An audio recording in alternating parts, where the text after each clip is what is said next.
Salut à tous, c'est Hamza Benz et on se retrouve dans une nouvelle vidéo. Ça faisait un peu longtemps que j'ai pas posté et là je me suis donné un petit défi de 30 jours, une vidéo par jour. Du coup n'hésitez pas à vous abonner, mettez la cloche des notifications histoire de pas rater une vidéo. Je vais partager de la valeur, que ce soit sur le COD, un peu aussi des vidéos mindset parce que c'est super important. J'ai pas pu, du coup le dernier commentaire c'était par rapport à mon micro. J'ai pas eu le temps d'en acheter un nouveau, du coup désolé pour le son si c'est pas assez fort. N'hésitez pas à rajouter le son au maximum et du coup on commence la vidéo. Cette vidéo je vais vous parler un peu de la différence entre le COD et l'ICOM, les points positifs de l'un, les points positifs de l'autre et bien sûr les aspects un peu négatifs de chacun des deux pour que vous ayez une idée en tête et vous puissiez savoir est-ce que le COD ou l'ICOM est fait pour vous et lequel est le meilleur, même si chacun a ses points positifs. Du coup, commençons direct. Pour ceux du coup, qui ne savent pas ce que c'est le COD c'est le Cash on Delivery. Vous pouvez aller voir, normalement je vais mettre le lien dans la description, sinon sur ma chaîne YouTube, la première vidéo normalement, ou la deuxième ou troisième, j'ai fait une vidéo où j'explique clairement ce que c'est le COD, comment commencer, vraiment dans les détails. Et du coup, perdons pas plus de temps, on commence direct la vidéo. Je vais commencer du coup par le premier truc qui est méta. Par rapport à Meta, du coup, parce que moi je suis full sur Meta, j'ai pas essayé TikTok, j'ai rien essayé d'autre, je suis full Meta. Je me suis dit, tant que je fais pas des très très gros chiffres, ça sert à rien d'aller sur d'autres plateformes. Aller chercher d'autres plateformes, c'est plus intéressant pour aller scaler, mais pour l'instant je suis full Meta. Ce qui est intéressant avec le COD, c'est qu'on a des CPM, CPC, CPA très très bas, parce qu'il y a moins de concurrence. Il y a un site qui montre un peu les spends de chaque pays sur Facebook. On peut voir que vraiment dans ces pays, il n'y a pas beaucoup de concurrence, pas de gens qui lancent beaucoup de pubs. Et en plus de ça, vu que la majorité des gens dans les pays, que ce soit de l'Est ou dans les pays, les régions qui font du COD ne parlent pas anglais. Et ce qui se passe, c'est que les grosses brands qui font du worldwide en anglais, ils n'arrivent pas à toucher ces genres de marchés. Et du coup, ça fait moins de concurrence. Du coup, si vous arrivez à traduire les pubs et les mettre dans la langue de chaque pays, ça vous fait un avantage concurrentiel. Même si en ce moment, je ne vais pas vous mentir, les CPA, ils sont vraiment bas avec le changement d'algo de Facebook. On essaye de du coup mettre en place des nouvelles stratégies pour voir ce qui marche vraiment, mais en général, c'est plus bas que l'e-commerce classique.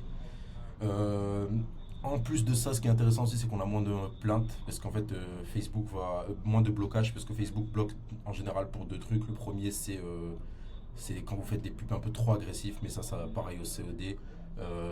Si vous faites trop de trucs interdits et tout, Facebook va vous bloquer. Mais il y a aussi les blocages si vous livrez pas vos clients qui commencent à se plaindre. Alors qu'en COD en général, vu que les gens vont recevoir la commande avant de la payer, il n'y a jamais de plainte là-dessus. Peut-être les plaintes parce que les clients n'aiment pas le produit, mais ça vient vraiment 10 jours après. Et en général, on s'arrange par mail pour rembourser le client ou bien pour lui redonner un meilleur produit. Du coup, une conversion qui est meilleure.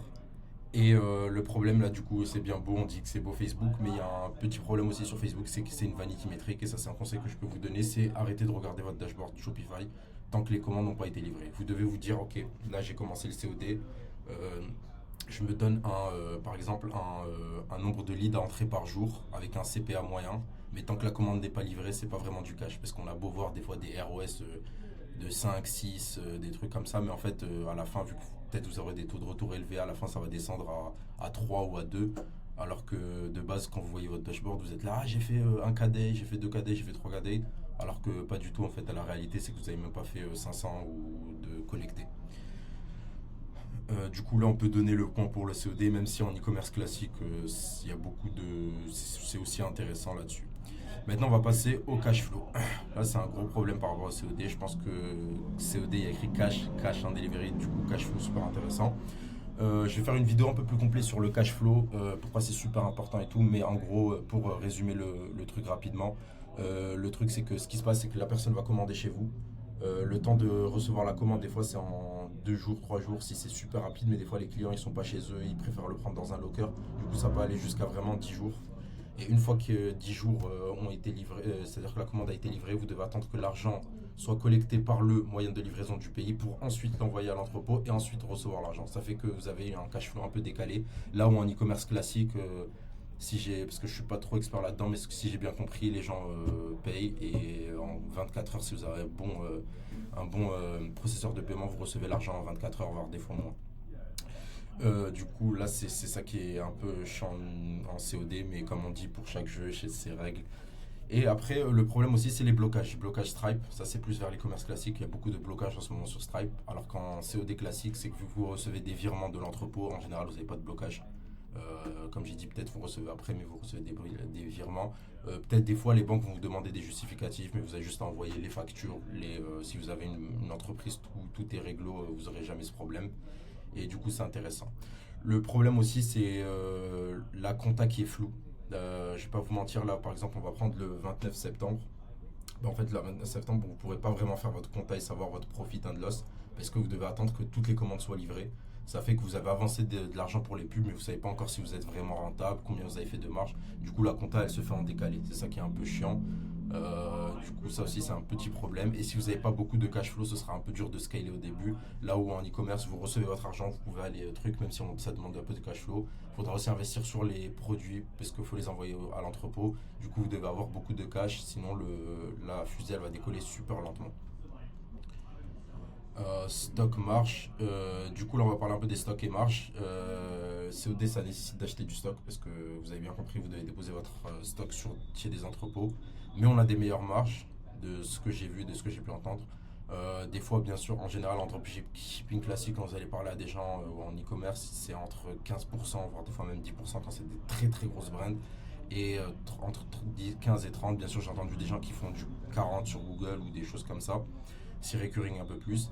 En COD, c'est plus du 25-40 et c'est vraiment en général comme ça. Même j'ai des collègues à moi qui ont fait des mois à plus de 50% de bénéf. Si vous gérez, si vous avez un bon produit, des taux de retour super bas, vous pouvez avoir des grosses marges. Ensuite, les marchés, je pense que vous les connaissez. Pour le COD, vous avez l'Europe du Sud, c'est-à-dire l'Espagne, Portugal, l'Italie. Vous avez aussi l'Europe de l'Est, l'Ukraine, l'Afrique, tout ce qui est Afrique subsaharienne et aussi les pays Maroc, tout ça. Vous avez l'Amérique latine. Là en ce moment, il y a des gens qui se lancent sur l'Amérique latine, tout ce qui est Mexique, Colombie, Argentine. Et vous avez aussi l'Asie, tout ce qui est Inde, Chine, je sais pas, je pense pas, mais Inde, Thaïlande aussi, il y en a qui font du COD en Thaïlande. C'est un peu plus compliqué, mais voilà les panels de pays que vous pouvez attaquer. En COD, du coup, c'est limité à ce genre de pays, sachant que c'est déjà des très très gros pays. Mais en e-commerce, là, c'est plus intéressant si vous voulez vraiment scaler, aller faire des très très gros chiffres. Je pense qu'à un moment, vous serez limité en COD. Et c'est plus intéressant si vraiment vous visez de créer la brand. Vous avez une idée en tête, là, je vous conseille vraiment de vous lancer en e-com.